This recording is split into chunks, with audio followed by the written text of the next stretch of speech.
Bismillahirrahmanirrahim. Welcome back, friends. Welcome back to another video lecture by Kami Microbiologist. Today in this video lecture we are going to see another test, that is a microdase test. In the previous video lecture we talked different biochemical tests. If you miss this, so it is present into my channel. There will be the playlist of biochemical test. You will click it and watch all the video lecture that is related to the biochemical test.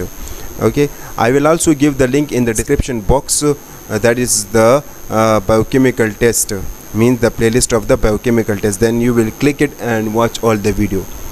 So today in this video we are going to see that what is actually microdase test. So again, this microdase test is the biochemical test in which we used for the identification of gram positive and catalase positive cocci. This test is also called modified oxidase test.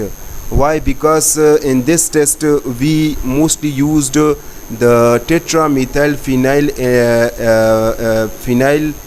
diamine in dimethyl sulfoxidase, means TMPD DMSO. Well, we mix this to each other, so then we make an oxidase reagent that is called as modified version of the oxidase reagent.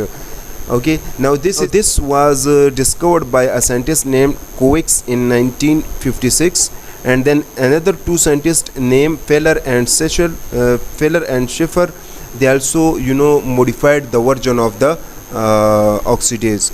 Actually, the Kovacs discovered the oxidase, and these two scientists, Feller and Schiffer, discovered the modified version of the oxidase. So this is a little bit about microdase test. Now let's see the objective or uses of the test. This test is specially used to differentiate staphylococcus from micrococcus due to the detection of the enzyme that is oxidase. We better know that micrococcus release oxidase enzyme as compared to the staphylococcus, but there are some strain of the staphylococcus that can produce oxidase. Now the requirement of the test says that we need a bacterial culture on blood agar. I actually paste here neutron agar, but we need blood agar, culture on blood agar, growth on blood agar. We need spirit lamp, we need filter paper. From this filter paper we will make the disc, and then we will dip it into the modified oxidase reagent. So this is the microdase reagent. We need wire loop. Okay, now this is the requirement. Now let's see the principle. As we talked that this reagent contain the tetramethyl p-phenyl adamine and oxidase reagent, which is actually the oxidase reagent, as well as the DMSO.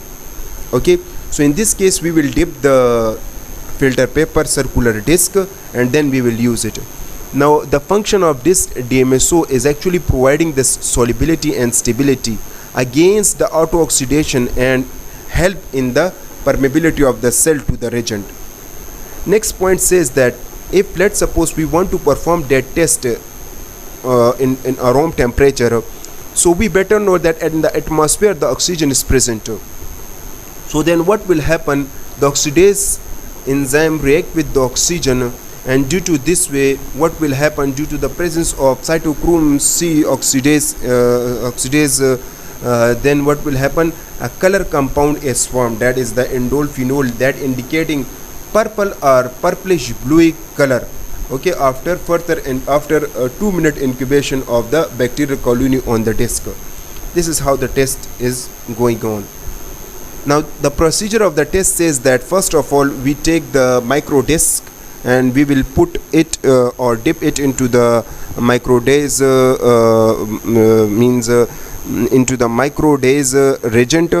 Then we will take the applicator stick and will wrap a small amount of bacterial colony onto the blood agar, and will streak over the surface of microdisc, on the top of the microdisc. Now then we will incubate it for the 2 minutes at room temperature. After that we will check the color observation, the color development. Okay, So as you can see, this is the simple test. As you can see, so this is the negative result, this is the positive result, negative result, positive result. This is the disc that is actually dipped into the microdase reagent, and after that this is the colony of the bacteria that showed that doesn't show any reaction, but this is another disc that are showing the bacterial colony, means it is positive, it is negative.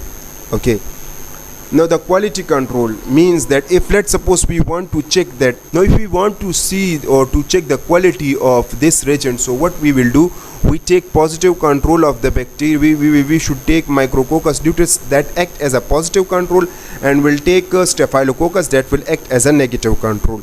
Okay, so whenever we want to perform any type of the test, so we should also take these two known bacteria. So due to this way, our test will be performed in a good way.